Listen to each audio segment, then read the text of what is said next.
والسلام علی عبادہ الذین اصطفیٰ فاعوذ باللہ من شرور انفسنا ومن سیئات اعمالنا من یہد اللہ فلا مضل لہ ومن یضلل فلا ہادی لہ واشہد ان لا الہ الا اللہ وحدہ لا شریک لہ واشہد ان محمدا عبدہ ورسولہ اما بعد فإن خیر الحدیث کتاب اللہ وخیر الہدی ہدی محمد صلی اللہ علیہ وسلم وشر الامور محدثاتها وكل محدثة بدعة وكل بدعة ضلالة وكل ضلالة في النار. اعوذ بالله السميع العليم من الشيطان الرجيم من حمزه ونفخه ونفثه. بسم الله الرحمن الرحيم. اللهم صل على محمد وعلى آل محمد كما صليت على ابراهيم وعلى آل ابراهيم انك حميد مجيد. اللهم بارک علی محمد وعلی آل محمد کما بارکت علی ابراہیم وعلی آل ابراہیم انک حمید مجید. رب اشرح لی صدری ویسر لی امری واحلل عقدۃ من لسانی یفقہوا قولی. رب زدنی علما. اللہ رب العزت کے فضل و کرم سے مرزا انجینئر کے ریسرچ پیپر 5B واقعہ کربلا کا حقیقی پس منظر 72 صحیح الاسناد احادیث کی روشنی میں ان 72 صحیح الاسناد احادیث کی حقیقت کیا ہے اللہ رب العزت کے فضل و کرم سے ہم پڑھ رہے تھے. مرزا جی نے ایک عنوان قائم کیا تھا کیا ہے کہ چوتھے خلیفہ راشد سیدنا علی رضی اللہ تعالیٰ عنہ کے فضائل کا بیان اور ان پر منبروں سے لعنت کرنے کی بدعت کب اور کس نے ایجاد کی. اس عنوان سے مرزا جی نے سیدنا علی بن ابی طالب رضی اللہ تعالیٰ عنہ کے فضائل بیان کرنا شروع کیے. اور جیسے کہ ہر صفحے کے اوپر مرزا جی نے اپنے اس پمفلٹ کے لکھا ہوا ہے کہ فرقہ واریت سے بچ کر صرف قرآن اور صحیح الاسناد احادیث کو حجت و دلیل ماننے اور جھوٹی بے سند اور ضعیف الاسناد تاریخی روایات کے فتنوں سے بچنے والوں کے لیے. جس کا مطلب یہ ہے کہ جھوٹی بے سند اور ضعیف الاسناد تاریخی جو روایات ہیں مرزا جی خود بھی اس بات کو سمجھتے ہیں کہ یہ وہ فتنہ ہے. اب ہونا یہ چاہیے کہ مرزا جی فضائل علی کے اندر جو صحیح احادیث ہیں وہ ذکر کریں گے، ضعیف سے اجتناب کریں گے. اور مرزا جی نے کہ 3 صحیح احادیث ذکر بھی کی جن کو ہم نے پچھلی دونوں ریکارڈنگ میں توجہ دلائی اور آج پھر ایک دفعہ توجہ دلائیں گے. ہونا یہ چاہیے تھا کہ مرزا جی اپنے ہر صفحے کے اوپر اس پمفلٹ کے ہر صفحے پہ لکھی ہوئی عبارت سے صرف نظر کر لیتے ہیں. ابتداء کے اندر مقدمے کے صحیح مسلم کے مقدمے کا جو مرزا جی نے حوالہ دیا اس کی ایک ہی عبارت کی غیرت کھا لیتے کہ تھوڑی تعداد میں صحیح احادیث کا جمع کر دینا زیادہ مقدار میں غیر مستند روایات کو جمع کرنے سے زیادہ نفع بخش ہوگا. تو 3 صحیح الاسناد احادیث ذکر کر دینے کے بعد مرزا جی کو ضعیف احادیث ذکر نہیں کرنی چاہیے تھی. لیکن مرزا جی ظاہر ہے کہ چونکہ اس آڑ کے اندر فضائل علی کے آڑ کے اندر روافظ کی جو بدعت ہے اس کو تقویت دینا چاہتے تھے، تو یہی وجہ ہے کہ وہ ضعیف روایات مرزا جی نے ذکر کی، جن میں سے بعض کو ہم نے پہلی 2 ریکارڈنگز میں پڑھ لیا، بقیہ 2 باقی تھیں. اس کا ذکر آج آپ بھائیوں کے سامنے کر رہا ہوں. سب سے پہلے تو آپ یہ دیکھیں کہ نمبر 33 کے عنوان سے مرزا جی نے صحیح مسلم میں سے غدیر خم کے مقام پر نبی صلی اللہ علیہ وسلم نے جو امت کو نصیحت دی اس کی صحیح حدیث ذکر کر دی، اور اس صحیح حدیث کے اندر یہ الفاظ ذکر کر دیے کہ نبی اکرم صلی اللہ علیہ وسلم نے فرمایا 3 مرتبہ توجہ دلا کے ترغیب دلا کے آپ نے فرمایا کہ کہ 2 گرا قدر چیزیں ہیں، یعنی کہ اللہ تعالیٰ کی طرف سے میں 2 گرا قدر چیزیں تم میں چھوڑے جا رہا ہوں. ایک اللہ تعالیٰ کی کتاب قرآن مجید ہے اور دوسری میرے اہل بیت ہیں. میں تمہیں اپنے اہل بیت کے متعلق اللہ تعالیٰ سے ڈرنے کا حکم دیتا ہوں. میں تمہیں اپنے اہل بیت کے معاملے میں اللہ سے ڈرنے کا حکم دیتا ہوں. میں تمہیں اپنے اہل بیت کے معاملے میں اللہ سے ڈرنے کا حکم دیتا ہوں. اور کہ مرزا جی نے بریکٹ کے اندر ساتھ میں یہ بھی لکھ دیا کہ میرے بعد ان کے ساتھ میری نسبت کی وجہ سے اس نے سلوک کرنا. اب دیکھیں اس صحیح حدیث کے بعد اہل بیت کی فضیلت تین طرفہ نکھر کے سامنے آ جاتی کہ آپ نے ایک مرتبہ نہیں 3 مرتبہ اپنے اہل بیت کی حرمت کو، عظمت کو، عزت کو توجہ دلاتی. ایک مومن کے لیے اتنا کافی تھا، یہیں بات ختم ہو جاتی ہے.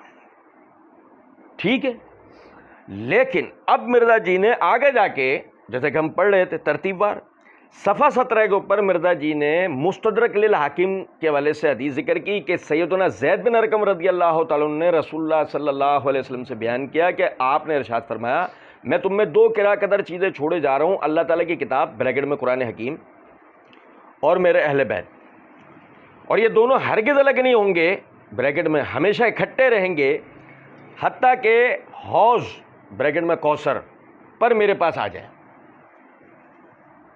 ٹھیک ہے، مرزا جی نے اس کے لیے مستدرک حاکم حدیث نمبر 4711 کا حوالہ دیا. اب آپ یہ دیکھیں، یہ میرے ہاتھ میں مستدرک حاکم ہے، اس کی جلد نمبر 4 کا صفحہ نمبر 293 حدیث نمبر 4711 جو مرزا جی نے توجہ دلائی ہے. اس سند کے ساتھ حدثنا ابو بکر محمد بن حسین بن مسلح الفقی بن رئی، حدثنا محمد بن ایوب، حدثنا یحییٰ بن مغیرہ السعدی، حدثنا جریر بن عبد الحمید ان حسن بن عبداللہ النخعی ان مسلم بن صبی ان زید بن ارقم. یہ اس سند کے ساتھ روایت. مسلم بن صبی کی زید بن ارقم سے سماع کی تصریح ہے ہی نہیں. یہی نہیں کہ اس روایت میں ایسے بھی کہ جتنے نقاد محدثین ہیں کسی نے بھی مسلم بن صبی کو زید بن ارقم کے شاگردوں میں نہیں ذکر کیا ہے، اور مسلم بن صبی کے اساتذہ میں زید بن ارقم کا وہ کہیں ذکر نہیں کرتے سوائے امام مسلم کے، کہ انہوں نے اپنی کتاب المنفردات والوحدان کے اندر جو ہے وہ یعنی یہ بات کہی ہے کہ مسلم بن صبی نے زید بن ارقم سے سماع کیا، جبکہ طالب علم بھی اس بات کو جانتے ہیں کہ امام مسلم رحمۃ اللہ علیہ کے نزدیک معاصرت ہی سماع کی دلیل ہوتا ہے. اور یہ بات اس لیے بھی خطرناک ہے یعنی اس روایت میں کہ زید بن ارقم سے، جیسے کہ مستدرک میں حدیث نمبر 4714 دیکھنے سے پتہ لگتا ہے کہ صبی مولا ام سلمہ زید بن ارقم سے روایت کرتے ہیں، اور امام بخاری کے تاریخ الکبیر دیکھنے سے پتہ لگتا ہے کہ مسلم بن صبی کے والد صبی وہ زید بن ارقم سے روایت کرتے ہیں. اب اگر تھوڑی دیر کے لیے تصور کر لیا جائے کہ مسلم بن صبی باواسطہ اپنے والد باواسطہ زید بن ارقم یہ روایت تھی تو ان کے والد کا واسطہ گھرا ہوا، اور اگر فرض کر لیا جائے یہاں کسی راوی کا وہم تھا کہ صبی مولا ام سلمہ مسلم بن صبی بن گیا ہے تو صبی مولا ام سلمہ مجہول ہے. امام ابن حبان کے علاوہ کسی سے بھی اس کی توثیق منقول نہیں ہے، بلکہ حافظ ابن حجر رحمۃ اللہ علیہ نے تو تہذیب التہذیب کے اندر یہ تک بات کی ہے کہ محدثین میں سے کسی نے بھی اس کے سماع کا زید بن ارقم سے ذکر نہیں کیا. لہذا یہ سند اس اعتبار سے بھی مشکوک ہے، اور اس اعتبار سے بھی مشکوک ہے کہ امام حاکم کے اساتذہ امام حاکم کے استاذ ابو بکر محمد بن حسین بن مسلح اور وہ جن سے روایت کر رہے ہیں محمد بن ایوب دونوں مجہول ہیں.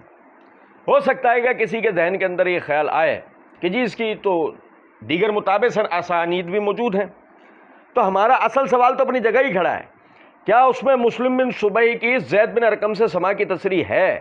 اگر ہے تو خوش آمدید، اور اگر نہیں ہے تو بات تو وہی ہے نا کہ سند کے انقطاع کی وجہ سے یہ روایت یعنی ضعیف ہے. پھر اس کے بعد مرزا جی آگے کہتے ہیں کہ مستدرک للحاکم کی حدیث میں ہے کہ سیدنا ابو ذر غفاری رضی اللہ تعالیٰ عنہ کے غلام سیدنا ابو ثابت تابعی رحمہ اللہ بیان کرتے ہیں کہ میں جنگ جمل میں سیدنا علی بن ابی طالب رضی اللہ عنہ کے ساتھیوں میں تھا، اور جب میں نے ام المومنین سیدہ عائشہ صدیقہ رضی اللہ عنہا کو بریکٹ میں اپنے مد مقابل دیکھا تو میرے دل میں وہی بات آئی جو لوگوں کو آیا کرتی ہے، بریکٹ میں یعنی وسوسہ اور شک پیدا ہوا. پھر اللہ تعالیٰ نے نماز ظہر کے وقت وہ بریکٹ میں شک مجھ سے دور فرما دیا، چنانچہ میں بریکٹ میں شرح صدر کے ساتھ امیر المومنین بریکٹ میں سیدنا علی بن ابی طالب رضی اللہ تعالیٰ عنہ کی طرف سے لڑا. پھر فارغ ہوا تو میں مدینہ منورہ میں ام المومنین سیدہ ام سلمہ رضی اللہ عنہا کے پاس حاضر ہوا اور عرض کیا کہ میں کھانے پینے بریکٹ میں کی غرض سے حاضر ہوا. وہ حاضر نہیں ہوا بلکہ میرا تعارف یہ ہے کہ میں سیدنا ابو ذر غفاری رضی اللہ عنہ کا غلام ہوں. انہوں نے فرمایا خوش آمدید. پھر میں نے اپنا سارا قصہ انہیں سنایا تو سیدہ ام سلمہ رضی اللہ تعالیٰ نے فرمایا جب لوگ اپنی اپنی رائے کی پیروی کر رہے تھے تو اس وقت تمہارا کیا موقف تھا؟ میں نے عرض کیا سورج ڈھلنے کے وقت اللہ تعالیٰ نے مجھ سے شک و شبہ زائل فرما دیا تو میں نے وہی بریکٹ میں موقف اختیار کیا بریکٹ میں یعنی سیدنا علی بن ابی طالب رضی اللہ عنہ کا ساتھ دیا. سیدہ ام سلمہ رضی اللہ عنہا نے فرمایا تم نے بہت اچھا کیا. میں نے رسول اللہ صلی اللہ علیہ وسلم کو یہ فرمان خود سنا بریکٹ میں سیدنا علی رضی اللہ تعالیٰ عنہ قرآن کے ساتھ اور قرآن بریکٹ میں سیدنا علی رضی اللہ عنہ کے ساتھ ہے. یہ دونوں ہرگز الگ نہیں ہوں گے بریکٹ میں اور ہمیشہ اکٹھے رہیں گے حتیٰ کہ حوض کوثر پر میرے پاس آ جائیں گے. مرزا جی نے اس کے لیے حدیث نمبر مستدرک حاکم حدیث نمبر 4628 کا حوالہ دیا. اچھا اب دیکھیں ایک غور طلب بات. مطلب ہو سکتا ہے کہ ہمارے کسی بھائی کے ذہن کے اندر ایک خیال آئے کہ علی قرآن کے ساتھ قرآن علی کے ساتھ اس کے اندر کیا پریشانی تھی؟ نہیں، اس میں کوئی پریشانی نہیں. علی قرآن کے ساتھ اس طریقے سے ہیں کہ آپ اندازہ کریں حافظ قرآن، کاتب قرآن، مفسر قرآن، عالم قرآن ہے. علی قرآن کی کتابت کرنے والے، قرآن کے حفظ کرنے والے، قرآن کے اولین مفسرین میں سے، قرآن کے علماء میں سے.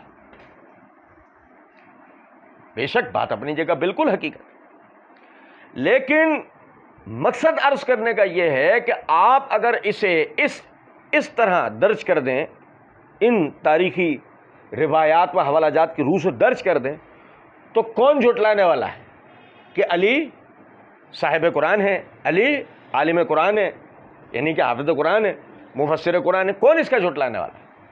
لیکن اگر آپ یہ کہیں اللہ کے رسول صلی اللہ علیہ وسلم نے کچھ اس قسم کے الفاظ فرمائے، جبکہ آپ یعنی کہ شروع کے اندر ہی یہ بات کہہ کر آ چکے ہیں کہ جس شخص نے یعنی نبی صلی اللہ علیہ وسلم کی اس حدیث کو آپ ذکر کر چکے ہیں، جس شخص نے مجھ پہ جھوٹ باندھا اس نے اپنا ٹھکانہ جہنم میں بنا لیا. تو آپ نے جھوٹ نہیں باندھنا تھا، آپ نے وہ بات کرنی تھی جو نبی صلی اللہ علیہ وسلم سے ثابت ہے. اب ذرا دیکھیے گا، سب سے پہلے تو نقطہ غور طلب یہ ہے کہ مرزا جی نے بڑے ہی تم تراک کے ساتھ سیدنا ابو ذر غفاری رضی اللہ عنہ کے غلام سیدنا ابو ثابت تابعی رحمہ اللہ، جبکہ کتب رجال میں نام تک منقول نہیں ہے ان کا، تو وہ ابو ثابت تابعی رحمہ اللہ بھی بنا دیا مرزا جی نے. سمجھے ہیں کچھ بات یا نہیں؟ یہ تو اپنی جگہ ایک بات. اچھا، پھر اس کے بعد مرزا جی نے اس کے لیے جو مستدرک حاکم حدیث نمبر 4628 کا حوالہ دیا، یہ دیکھیے گا، یہ میرے ہاتھ میں مستدرک حاکم ہے. اس کی جلد نمبر 4 کا صفحہ نمبر 251 ہے، حدیث نمبر 4628 ہے. یہ اس سند کے ساتھ ہے. اخبرنا ابو بکر محمد بن عبداللہ الحفید حدثنا احمد بن محمد بن نصر حدثنا عمرو بن طلحہ القناد الثقہ المامون حدثنا علی بن ہاشم بن البرید عن ابی ہے قال حدثنی ابو سعید التیمی عن ابی ثابت مولا ابی ذر قال کنت مع علی رضی اللہ عنہ یوم الجمل. یہ پوری سند جو ہے وہ ذکر ہے. اچھا، اب دیکھیے گا، یہ جو ابو سعید التیمی ہے، یہ میرے ہاتھ میں الجرح والتعدیل ہے، امام عبد الرحمن بن ابی حاتم رازی رحمۃ اللہ علیہ کی. اس کی جلد نمبر 3 کے صفحہ نمبر 403 کے اوپر وہ لکھتے ہیں دینار ابو سعید. سنیے گا، دینار ابو سعید اکیسا کوفی تیمی. وہ کہتے ہیں میں نے اپنے والد ابو حاتم رازی رحمۃ اللہ علیہ سے اس کے بارے میں سوال کیا تو انہوں نے کہا کہ یہ ضعیف ہے. وَهُوَ أَحَبُّ إِلَيَّ مِنْ أَصْبَغ بِن نباتہ، کہ وہ مجھے اصبغ بن نباتہ سے بہتر لگتا ہے. امام عبد الرحمن کہتے ہیں کہ میں نے عباس بن محمد الدوری کو لکھا انہوں نے وابستہ یحییٰ بن معین روایت کیا، وہ کہتے ہیں کہ یعنی امام یحییٰ بن معین رحمۃ اللہ علیہ کہتے ہیں ابو سعید اوکیسا کوئی چیز نہیں تھا، یہ رشید الحجری، حبہ اورنی اور اسبق بن نباتہ سے زیادہ بدترین ہے۔ اچھا اب ذرا دیکھیے گا، یہ میرے ہاتھ میں میزان الاعتدال ہے، اس کی جلد نمبر 3 کا صفحہ نمبر 89 ہے۔ رشید الحجری، امام جوزجانی کہتے ہیں جھوٹا تھا، قابل اعتبار نہیں تھا۔ امام نسائی کہتے ہیں کبھی نہیں ہے۔ امام بخاری کہتے ہیں محدثین اس کے اوپر جرح کرتے تھے۔ امام ابن حبان کہتے ہیں یہ رشید الحجری کوفی حضرت علی کے رجت کا عقیدہ رکھتا تھا۔ نہیں سمجھے؟ اچھا پھر اسی طرح یہ حبہ بن جبین العرنی، یہ میرے ہاتھ میں میزان الاعتدال ہے، جلد نمبر 2 کا صفحہ نمبر 188 ہے۔ امام ذہبی رحمۃ اللہ علیہ کہتے ہیں من غلاۃ الشیعہ، شیعہ میں یعنی غالی شیعوں میں سے یہ ایک تھا۔ امام جوزجانی کہتے ہیں کہ قابل اعتبار نہیں ہے۔ امام یحییٰ بن معین کہتے ہیں کہ کانا غیر ثقہ، وہ بھی یہی بات کہتے ہیں۔ امام نسائی کہتے ہیں لیس بقوی، اور امام ابن معین ابن خراش کہتے ہیں لیس بشیء، یہ کوئی چیز نہیں تھا۔ امام ذہبی کہتے ہیں وَهُوَ الَّذِي حَدَّثَ أَنَّ عَلِيًّا كَانَ مَعَهُ بِالصِّفِّينَ ثَمَانُونَ بَدْرِيًّا، یہ وہ شخص ہے کہ جو حضرت علی کے حوالے سے یہ بات ذکر کرتا ہے کہ صفین کی لڑائی میں ان کے ساتھ 80 بدری صحابہ لڑ رہے تھے۔ وَهَذَا مُحَال، اور یہ کہانی مرزا جی کہتے ہیں نا کہانی کرا رہا ہے، بابے کہانیاں کراتے ہیں۔ یہ مرزا جی جن اپنے بابوں سے روایت کر کے روایتیں لاتے ہیں نا، وہ بھی ایسے کہانیاں کراتے ہیں۔ کچھ سمجھ میں آ رہی ہے بات یا نہیں؟ اچھا پھر یہ میرے ہاتھ میں میزان الاعتدال ہے، اس کی جلد نمبر 1 کا صفحہ نمبر 436 ہے۔ اسبغ بن نباتہ الحنظلی مجاشعی الکوفی، اس کے بارے میں امام ابو بکر بن عیاش کہتے ہیں کذاب ہے۔ امام ابن معین کہتے ہیں کوئی چیز نہیں تھا، اور کہتے ہیں لیس بثقہ، قابل اعتبار نہیں ہے۔ امام نسائی بن حبان متروک کہتے ہیں۔ امام ابن عدی کہتے ہیں بین الضعف، اس کا جو ضعیف ہونا واضح ہے۔ امام ابو حاتم لین الحدیث کہتے ہیں، امام اکیلی کہتے ہیں کہ رجت کا عقیدہ رکھتا تھا، یہ بھی رجت کا عقیدہ رکھتا تھا۔ اب ذرا سمجھے گا، اندازہ کریں یہ کذاب متروک رجت کا عقیدہ رکھنے والے راویوں سے امام یحییٰ بن معین رحمۃ اللہ علیہ کہتے ہیں زیادہ بدترین یہ ابو سعید اوکیسا تھا، یہ ان تینوں سے زیادہ بدترین تھا۔ اور سنیں، یہ میرے ہاتھ میں الکامل فی ضعفاء الرجال ہے، اس کی جلد نمبر 4 کا صفحہ نمبر 5 ہے، 4 اور 5 ہے۔ دینار ابو سعید اوکیسا کے حالات لکھتے ہوئے کہتے ہیں کہ امام بخاری رحمۃ اللہ علیہ نے فرمایا کہ محدثین اس کے اوپر جرح کرتے تھے۔ امام سعدی کہتے ہیں کہ یہ قابل اعتبار نہ تھا، اور امام نسائی رحمۃ اللہ علیہ سے لیس بقوی کی جرح تو ان کے اپنے کتاب الضعفاء میں منقول ہے، اور یہاں وہ محمد بن عباس کی سند سے روایت ذکر کرتے ہیں ان کی لیس بثقہ، کہ یہ قابل اعتبار ہی نہ تھا۔ امام ابن عدی کہتے ہیں کہ ابو سعید اوکیسا لیس لہ روایت یعتمد علیہ عن الصحابہ، اس کی روایتیں صحابہ کے معاملے میں ایسی نہیں ہے کہ ان پہ اعتماد کیا جا سکتا ہو۔ انما لہ قصص یحکیھا لعلی ولحسین ولحسن وحسین وغیرہم، یہ عام طور پہ ایسے واقعات و قصے حکایت کرتا ہے جو یہ علی، حسن اور حسین وغیرہ کے نام سے بتاتا ہے۔ یہ کوفی ہے، اور کوفے کے شیعوں میں سے ایک تھا، کوفے کے شیعوں میں سے۔ اور کیا شیعہ تھا؟ یہ میرے ہاتھ میں کتاب الوکیلی کتاب الضعفاء امام اکیلی کی، اس کی جلد نمبر 2 کا صفحہ نمبر 393 کے اوپر وہ کہتے ہیں کان من الرافضہ، یہ رافضی تھا، یشتم عثمان رضی اللہ عنہ کو گالیاں دیا کرتا تھا۔ سمجھے مرزا جی کس کی روایت نکال کر لائیں؟ اور ذرا سنیے گا، یہ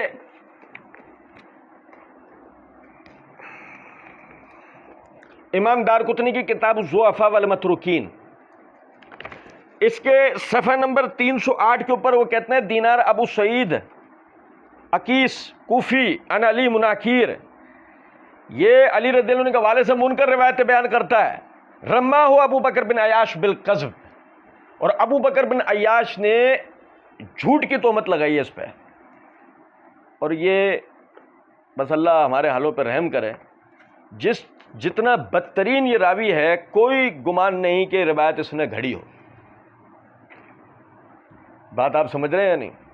بہرحال کوئی کہنے والا کہہ سکتا ہے کہ جی امام حاکم نے کہا ھذا حدیث صحیح الاسناد و ابو سعید تیمی ہوا کیسا ثقہ مامون ولم یخرجہ ہو، کہ جی یہ حدیث صحیح الاسناد ہے، ابو سعید تیمی اس کا نام کیسا ہے، ثقہ ہے، مامون ہے، اور بخاری مسلم اس کی روایت نہ لائے، یعنی کہ یہ روایت نہ لائے.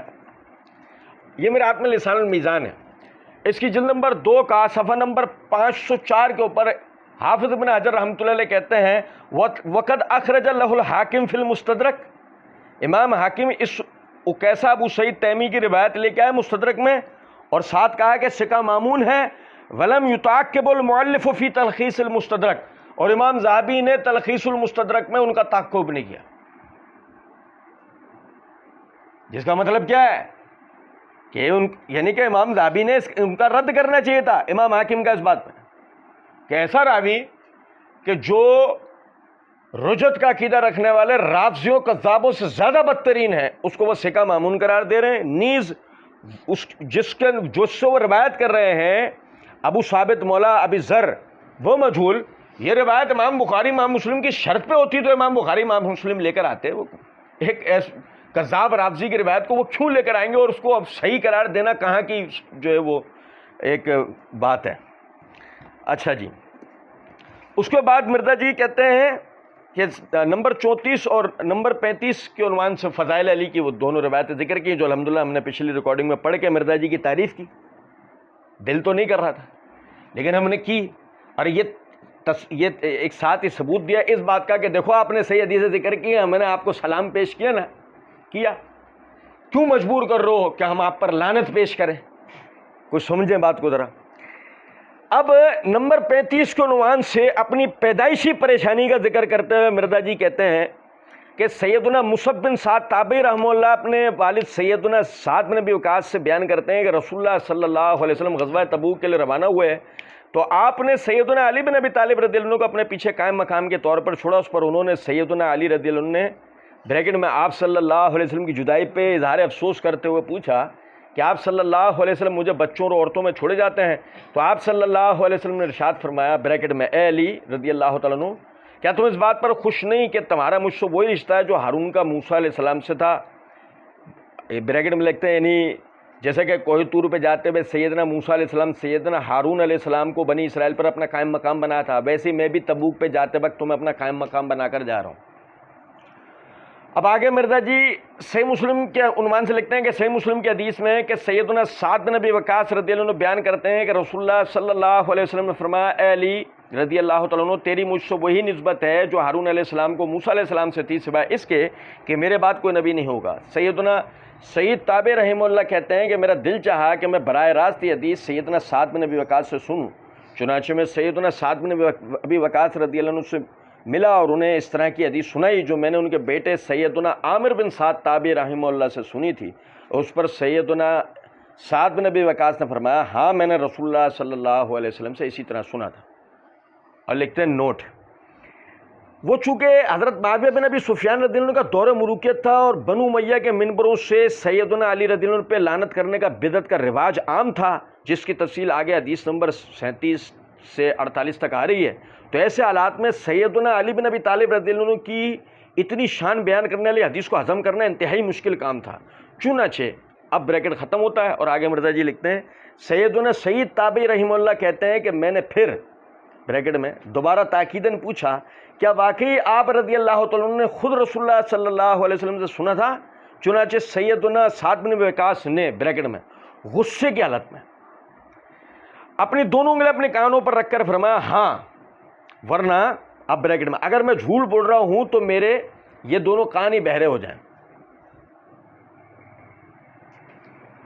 اچھا دیکھیں، سب سے پہلی تو بات سمجھیں ذرا نا، مرزا جی نے مسئلہ نمبر 157 پارٹ 1 کے اندر ایک جگہ یہ بات کہی ہے.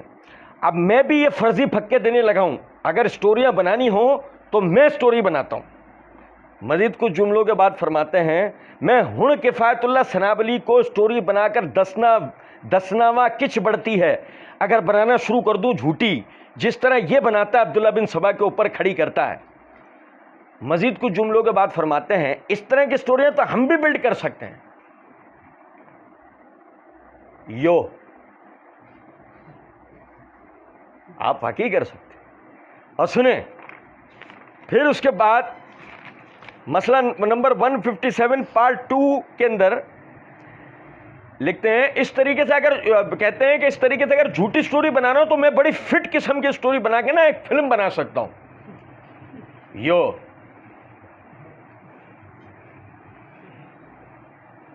اور حقیقت میں اس جھوٹی کہانیاں گھڑنا، کہانیاں کرانا، جھوٹی پوری فلمیں بنا دینے میں مرزا جی بڑے چیمپئن ہیں، جبھی تو پیچھے والوں نے اوپر سے ہاتھ رکھا ہے، اسی میں تو چیمپئن نہیں ہے۔ جھوٹ گھڑنا، کہانی بنانے کے تو یہ اتنے زبردست چیمپئن ہیں کہ بات چھوڑ دیں۔ اور سنیں کہتے ہیں اپنے بارے میں فتنہ میں ہوں نا تو اس لیے مجھے بڑا فتنہ سمجھتے ہیں۔ ہاں آپ فتنہ ہیں اور ہم آپ کو فتنہ سمجھتے ہیں۔ اب دیکھیں یہاں مرزا جی نے کتنے آرام سے فتنہ گیری کی ہے۔ اور دیکھیں اسی طریقے سے مرزا جی نے کوئی کہے نہیں ہے ایسا تھوڑی، وہ ایسا نہیں ہوتا کہانی کرنے والی بات۔ میں آپ کو بتاؤں باقاعدہ حدیث رسول میں تحریف کرنے کا مرزا جی کا طریقہ بتاتا ہوں۔ مرزا جی نے 54 علمی و تحقیقی مجلس open question and answer with engineer Muhammad Ali Mirza 17 March 2019 کے اپلوڈڈ اپنی ویڈیو میں مرزا جی ایک جگہ کہتے ہیں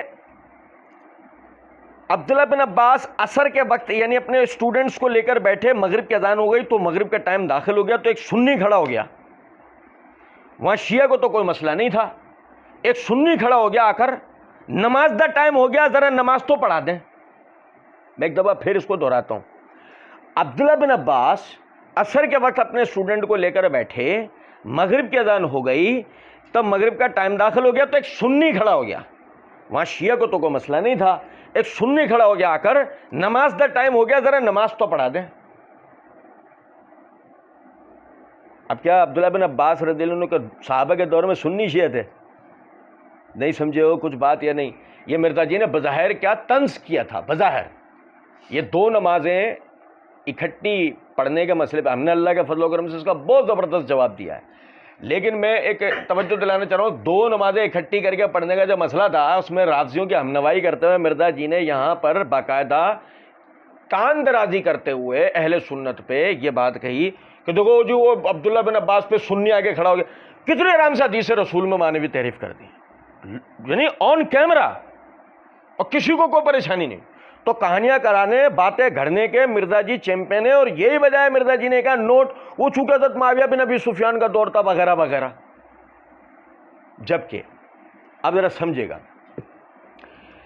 یہ میرے ہاتھ میں صحیح مسلم ہے، اس کی جلد نمبر 6 کا صفحہ نمبر 950 ہے، کتاب الفضائل ہے، باب من فضائل علی بن ابی طالب رضی اللہ تعالیٰ عنہ، اس کے تحت حدیث نمبر ہمارے نسخے کے مطابق 6095 ہے۔ سعید تابعی جس کو مرزا جی کہہ رہے ہیں نا، یہ سعید بن مسیب رحمۃ اللہ علیہ فقہاء سبع میں سے ایک، مدینے کے یعنی فقہاء تابعین کے اندر، یعنی کہ آپ کو حیرانگی ہوگی، تفصیل کا بھی موقع نہیں ہے، سعید بن المسیب رحمۃ اللہ علیہ وہ تابعی ہیں کہ جن سے صحابہ کرام رضوان اللہ علیہ مجمعین سے مسئلہ پوچھا جاتا ہے، سعید بن المسیب موجود ہوتے تو صحابہ توجہ دلا دیتے اس سے پوچھ لو، صحابہ سے مسئلہ پوچھا جاتا، وہاں سعید بن المسیب رحمۃ اللہ علیہ موجود ہوتے تو صحابہ کرام میں یعنی یہ کہہ دیا کرتے تھے، اگر مصروف ہوتے تو یہ کہہ دیا کرتے تھے وہ کھڑا وہ بیٹھا ہے وہ کھڑا ہے، یہ اس سے مسئلہ پوچھ لو۔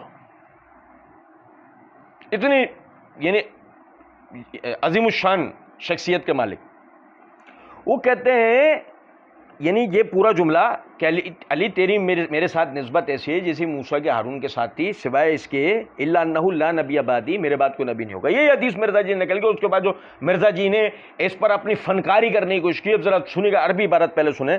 قال سعید فاحببت ان اشافہ بها سعد، یعنی کہ سعید بن المسیب رحمۃ اللہ علیہ نے یہ حدیث عامر بن سعد بن ابی وقاص ان کے بیٹے سے سنی تھی، سعد بن ابی وقاص. تو انہوں نے کہتے ہیں کہ مجھے یہ محبوب ہوا، مجھے یہ پسند ہوا، میرا دل کرا میں جا کے بالمشافہ خود سعد بن ابی وقاص رضی اللہ عنہ سے یہ حدیث سنوں. نہیں سمجھو کچھ بات. فلقیت سعدا، تو میں جا کے سعد بن ابی وقاص رضی اللہ عنہ سے ملا. فحدثتہ بما حدثنی عامر، تو میں نے ان کو وہ بیان کیا جو ان کے بیٹے عامر نے مجھے بیان کرا تھا. فقال انا سمعتہ، تو انہوں نے کہا کہ میں نے یہ سنا ہے. فقلت انت سمعتہ، کیا آپ نے نبی صلی اللہ علیہ وسلم سے یہ سنا ہے؟ فوضع اصبعہ علی اذنیہ، تو انہوں نے اپنے انگلیاں اپنے کانوں پہ رکھیں. فقال نعم، کہا ہاں. والا فاستکتا، اگر یہ نہ ہو تو میرے کان بہرے ہو جائیں. سمجھے بات کوئی نہیں؟ یہ دو معنوں کا حامل جملہ تھا جس کو تیسرے کوئی معنی نہیں پہنائے جا سکتے تھے. پہلا کہ انہیں یہ کلمات اتنے پیارے لگے، علی رضی اللہ عنہ کی فضیلت کے کلمات اتنے پیارے لگے کہ انہوں نے سوچا کہ میں جا کے خود سعد بن ابی وقاص سے مل کر یہ جو ہے سنوں. دوسرا، جو کہ علم حدیث پڑھنے والا ایک بچہ بھی جانتا ہے کہ ایک حدیث 2 سے 3 واسطوں سے ایک شخص تک پہنچی ہوتی ہے، اور وہ اگر اس کے لیے محنت کر کے اس میں واسطے کم کرنے کی کوشش کرے اور اوپر کے راویوں سے جا کے بالمشافہ خود حدیث پڑھنے کی کوشش کرے، تو اس کو کہتے ہیں سند کے اندر ترقی کرنا اور اعلی سند کی طرف جانا.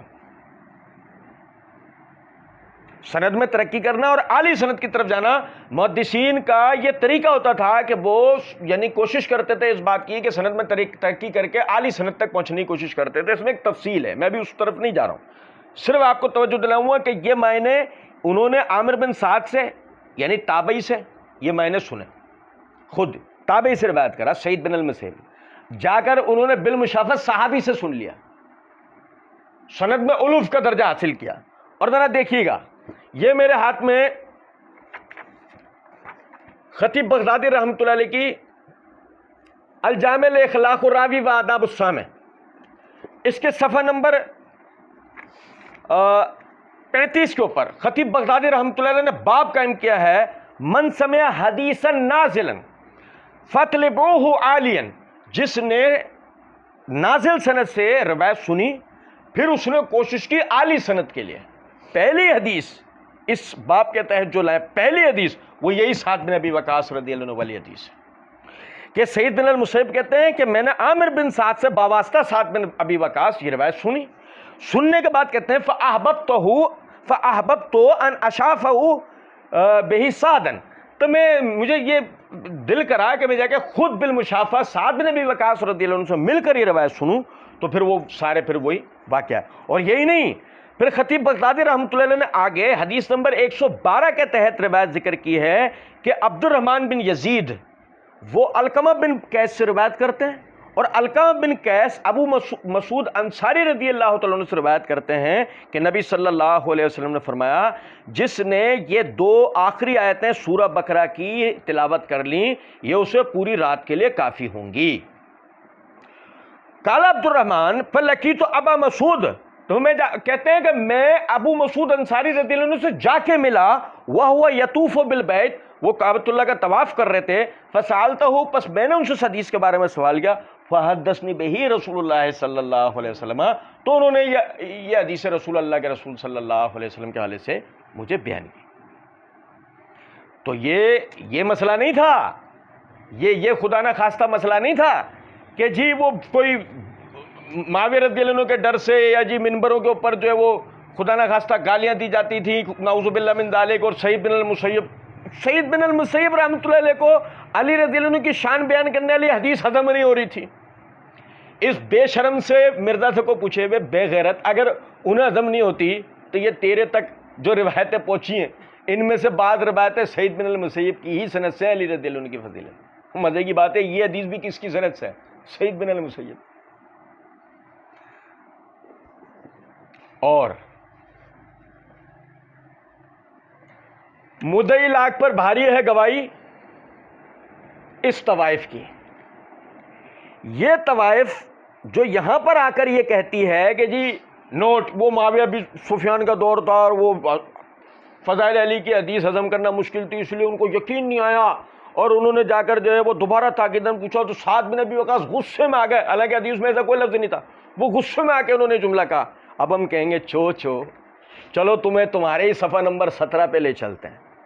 صفحہ نمبر 17 پر توجہ سے سنیے گا، عبارت نمبر 4 سے سٹارٹ ہوتا ہے کہ ابو طفیل عامر بن واصلہ وہ سیدنا علی بن ابی طالب رضی اللہ تعالیٰ عنہ سے روایت کرتے ہیں. پوری بات سنیے گا کہ سیدنا علی بن ابی طالب رضی اللہ تعالیٰ نے جنگ صفین کے موقع پر لوگوں کو ایک کھلی جگہ میں اکٹھا کیا اور پھر ان سے فرمایا، میں اللہ تعالیٰ کا واسطہ دے کر ہر اس شخص سے پوچھتا ہوں جس نے غدیر خم میں رسول اللہ صلی اللہ علیہ وسلم کو یہ فرماتے سنا تھا. اس موقع پر کئی صحابہ کرام اٹھ کھڑے ہوئے جنہوں نے گواہی دی کہ رسول اللہ صلی اللہ علیہ وسلم نے غدیر خم کے دن فرمایا تھا کہ تم جانتے ہو کہ میں مومنین پر ان کی ذات سے بڑھ کر حق رکھتا ہوں.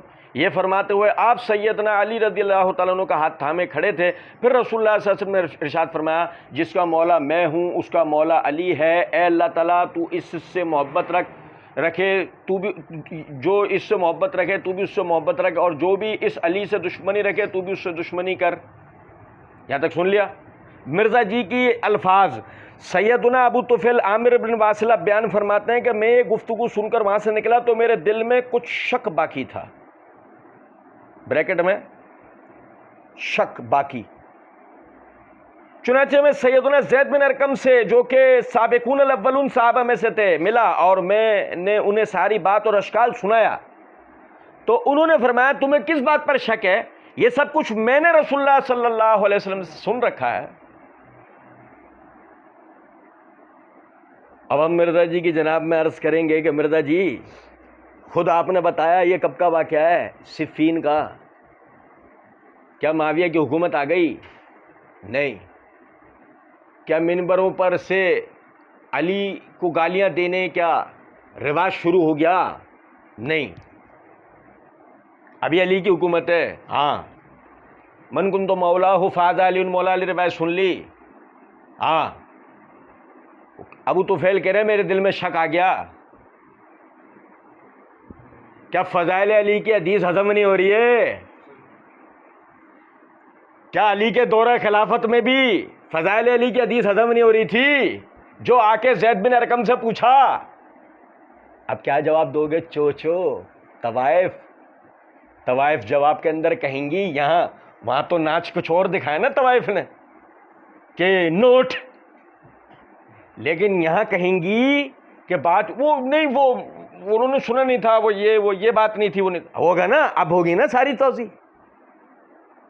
ہم نے تو اللہ تعالیٰ کے فضل و کرم سے یہ شک والی بات سنتے کے ساتھ ہی وہاں پہ سند کی تحقیق آپ کو پوری بتا دی تھی کہ روایت ہی ضعیف ہے. علی کی فضیلت میں شک اور روایت صحیح ہو، سوال ہی نہیں پیدا ہو سکتا. نہیں سمجھے کچھ بات کو؟ اور جو سعید بن المسیب رحمۃ اللہ علیہ نے کہا وہ تو صرف طلب علو اسانید کے لیے کہا ہے. خدا نہ خواستہ ان کا قطعی وہ مطلب نہیں تھا جو مرزا جی نے اسٹوری گھڑی ہے میں دسنا وچ ہے. سمجھ رہے ہیں کچھ بات کو؟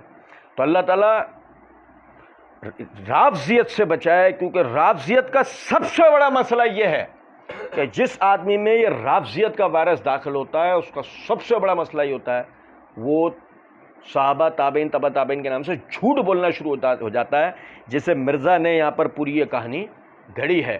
پوری ذریت مرزائیت کو ہمارا چیلنج ہے وہ ان دونوں روایتوں کو سامنے رکھ کے ہمیں بتائے کہ چلو وہاں تو سمجھ میں آتا ہے نا کہ بقول تمہارے معاویہ کی دور حکومت تھا، وہ علی کے زمانے میں ابو طفیل کو جو شک پیدا ہو گیا یہ اس کی کیا وجہ تھی؟ کیا ابو طفیل بھی فضائل علی کے قائل نہیں تھے کیا؟